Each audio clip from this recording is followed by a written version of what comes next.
Hi, welcome to another episode of the Sankofa Pan-African series. Please take a moment to subscribe if you've not yet done so. Thank you. Now we're going to be looking at the beginning of intercontinental slavery in Africa. Another one of Egypt's exports to its neighbors was religion.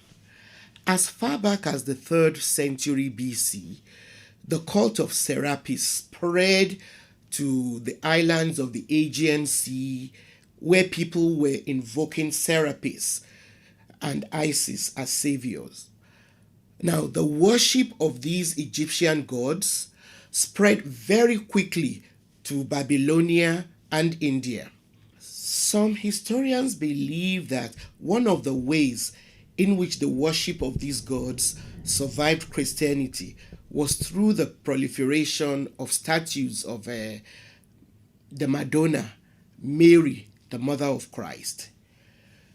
Jean Leclerc stresses the role of black Africans in spreading the cult of Isis, as exemplified by the sculpted head of a priest of Isis with features of a person of mixed race, which was found at Athens and which had been dated from the 1st century AD.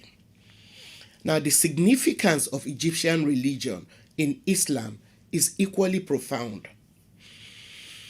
For instance, one of the famous monuments in Alexandria was a lighthouse which ranked as one of the 7 wonders of the world.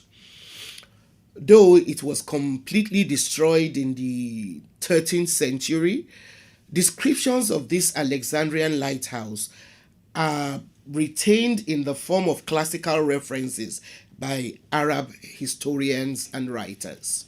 The lighthouse was recorded by several writers because it functioned until the time of the Arab conquests. It is actually believed that the Mameluke Sultan Kate Bey used stones from the ruins of this lighthouse to build a fort as part of his coastal defense against Turkish invasion of Egypt at the time. Now, Riyadh also writes that the Arabic word al-Manare means both lighthouse and minaret. And the Alexandrian lighthouse was the prototype for the minarets we now find in mosques all over the world. Now, alongside material goods carried through trading caravans, Egyptians also brought their religion to their neighbors south of their borders in Nubia and beyond. Through the Empress Theodora, who was the very influential wife of Emperor Justinian I of Byzantium, Christianity was introduced to most of these areas, and a church on the bank of the Nile in an outlying district was serving a Christian community as far back as the 6th century AD. And there is archaeological evidence to reveal how widely Christianity was established even at village levels. Some historians believe that the early Christian period was a prosperous time for most of these areas.